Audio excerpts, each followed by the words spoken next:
Hi, today I'm going to be reading to you from Chapter 9 of Alas Babylon. They buried Porky Logan Friday morning. It was a ticklish and exhausting procedure. Randy had to draw his gun to get it done. First, it was necessary to obtain the cooperation of Bubba Offenhouse. That was difficult enough. Bubba's funeral parlor was locked and empty, and he was no longer seen in town. Since he was the deputy director of civil defense as well as undertaker, a public appearance exposed him to all sorts of requests and problems which frightened him and about which he could do nothing. So Bubba and Kitty Offenhouse could only be found in their big new house, a rare combination of modern and classic, constructed largely of tinted glass between antebellum Greek columns. When Randy found Bubba sitting on his terrace, he looked like a balloon out of which air had been let.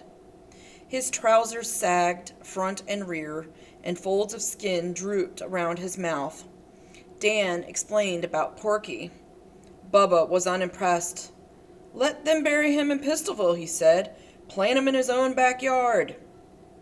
"It can't be done that way," Dan said. "Porky's a menace and the jewelry is deadly. Bubba, what we have to have is a lead-lined coffin, and we'll bury him with the loot." "You know very well I've only got one in stock," Bubba said. "As a matter of fact, it's the only casket I've got left, and probably the only casket in Timaquan County. It's the deluxe model with hammered bronze handles and a shield which can be suitably engraved and reinforced bronze corners. Guaranteed for eternity, and I'll be damned if I'm going to give it up for Porky Logan." "Who are you saving it for?" Randy asked. "Yourself?" "I don't see any point in you becoming insulting, Randy. That casket cost me $845 FOB, and it retails for $1,500 plus tax. Who's going to pay for it? As a matter of fact, who's going to reimburse me for all the other caskets and everything else that I've contributed since the day?" "I'm sure the government will," Dan said, "one day." "Do you think the government's going to restore Repose in Peace Park? Do you think it'll pay for all those choice plots I've handed out free? Like fun? I suppose you want to bury Porky in Repose in Peace." "That's the general idea," Dan said. "And you expect me to use my hearse to cart the cadaver?" "Someone has to do it, Bubba, and you're not only the man with the hearse, but you're in civil defense." Bubba groaned. The most stupid thing he had ever done was accept the civil defense job. At the time, it had seemed like quite an honor. His appointment was mentioned in the Orlando and Tampa papers, and he had rated a whole page with picture in the Southeast Mortician. It was undoubtedly a bigger thing than holding office in the Lions or Chamber of Commerce. His status had increased, even with his wife.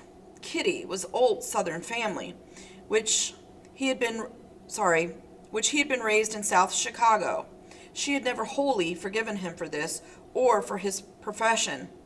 Secretly, he had considered civil defense a boondoggle, like handouts to foreign countries and spending millions on moon rockets and such.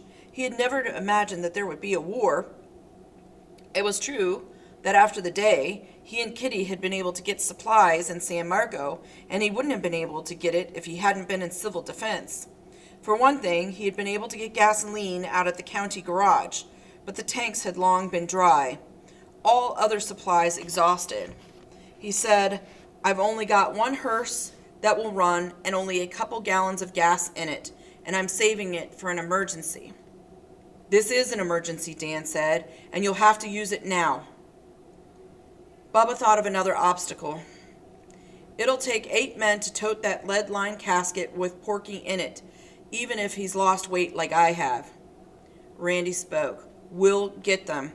Plenty of strong men hanging around Marines Park." In the park, they mounted the bandstand, and Randy shouted, "Hey, everybody, come over here." And the traders drifted over, wondering. And again, remember, we're looking for points in the story where you can see Randy assume leadership roles or leadership role. And again, him assuming this leadership role and becoming a leader in the community is also like a change for his character.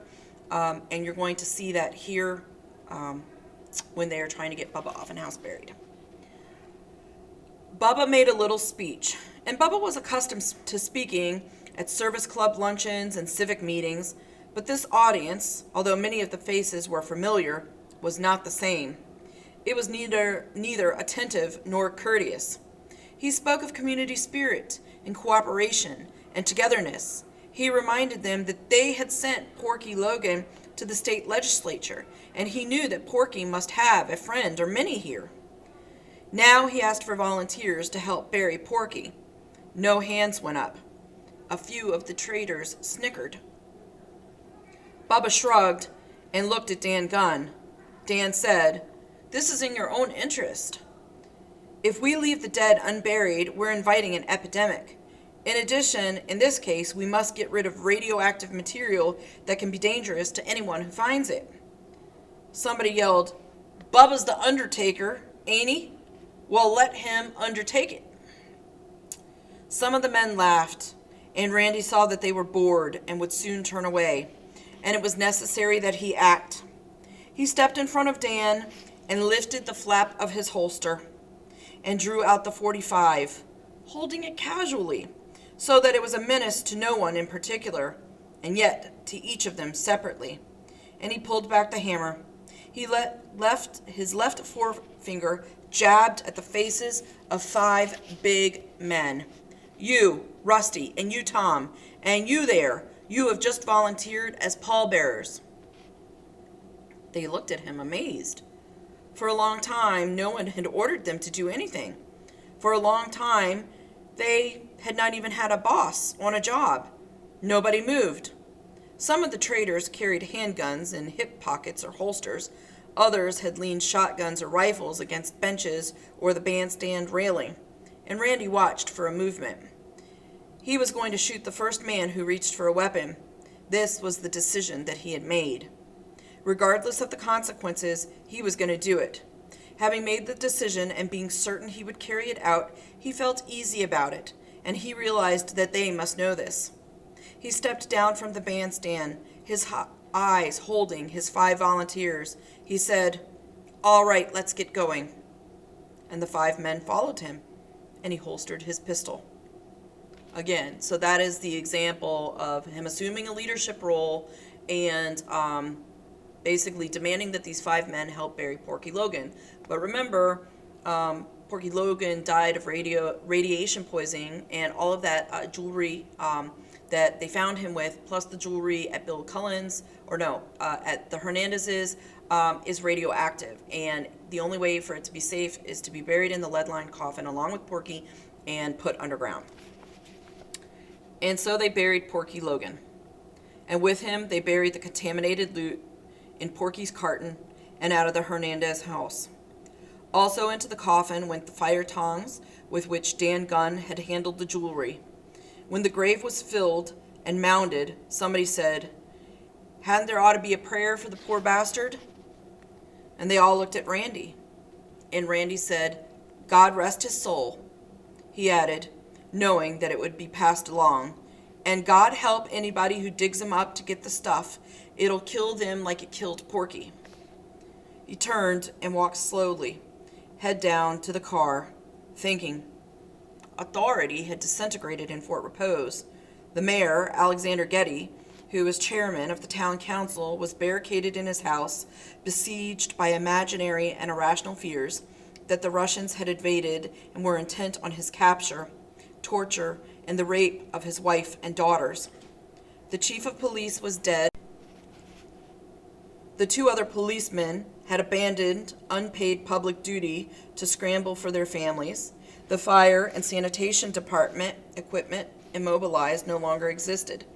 Bubba Offenhouse was frightened, bewildered, and incapable of either decision or action. So Randy had shoved his gun into this vacuum. He had assumed leadership, and he was not sure why. It was enough trouble keeping the colony on River Road alive, and well, he felt a loneliness, not unfamiliar. It was like leading a platoon out of the MLR to occupy some isolated outpost. Command, whether of a platoon or a town, was a lonely state. When they returned to River Road at noon, Randy's boat shoes were stiff with caked clay of the graveyard. He was knocking them clear of clods on the front steps, and he was attracted by movement in the foliage behind Florence Weechek's house. Alice Cooksey and Florence were standing under a tall cabbage palm, steadying a ladder. At the top of the ladder, head and shoulders hidden by Franz, was Lib. He wondered why she must be up there. He wished she would stay on the ground. She took too many chances, and she could get hurt. With medical supplies dwindling, Dan had already been forced to use most of their reserve. They all had to be careful. Everyone had chores, and if one was hurt, it meant added burdens, including nursing on the others. A simple fracture could be a compound disaster. Bill McGovern, Malachi, and Two-Tone Henry came around the corner of the house. Bill was wearing gray flannels, raggedly cut off above the knees, tennis shoes, and nothing else. His right hand grasped a bouquet of wrenches. Grease smeared his bald head and fine white beard. He no longer looked like a Caesar, but like an unkempt Jove, armed with thunderbolts. And before he could speak, Randy demanded, "Bill, what's your daughter doing up that palm?" "She won't say," Bill said. "She and Alice and Florence are cooking up some sort of surprise for us. Maybe she found a bird's nest, I don't know." Randy said, "What's the delegation?" Bill said, "It's Two-Tone's idea. Two-Tone, you talk." Two-Tone said, "Mr. Randy, you know my cane sugar will be tall and sweet and Pop's corn will be up in June." "So?" "Corn and sugar cane means corn whiskey. I mean, we can make shine, if you say it's okay. Pop and Mr. Bill here, they say it's up to you, and I suggest it only on one account, because we can trade shine." So Two-Tone's talking about making moonshine. "Naturally you wouldn't drink any, would you, Two-Tone?" "Oh, no, sir." Randy understood that they required something from him beyond permission. Yet, if they could manufacture corn whiskey, it would be like finding coffee beans. Whiskey was a negotiable money crop, and in this humid climate, both corn and sugarcane would deteriorate rapidly. Corn whiskey was different. The longer you kept it, the more valuable it became. Furthermore, only a few bottles of bourbon and scotch remained, and the bourbon was strictly medicinal, Dan's anesthetic. Two-Tone, the no-good genius. Cannily, all Randy said was, "If you have preacher's permission, it's all right with me. It's preacher's corn." Bill said, "I've already contributed my imperial." "You've what?" "Contributed the guts of my imperial. You see, to make the still, we have to have lots of copper tubing. We have to bend condensing coils, and you have to have tubing between the broiler and condensing and so forth." "So what you're getting at," Randy said slowly, "is that you want me to contribute the gas lines out of my Bonneville." "That's right. The lines out of my car won't give us enough length, and we have to have your lawn roller. You see, first we're going to build a mill to crush the cane. We have to get the juice and boil it down to molasses before we can make the whiskey. Or, for that matter, use it as syrup. Balaam the mule will walk a circle, a lever harnessed to his back to turn the roller on a concrete slab. That's the mill.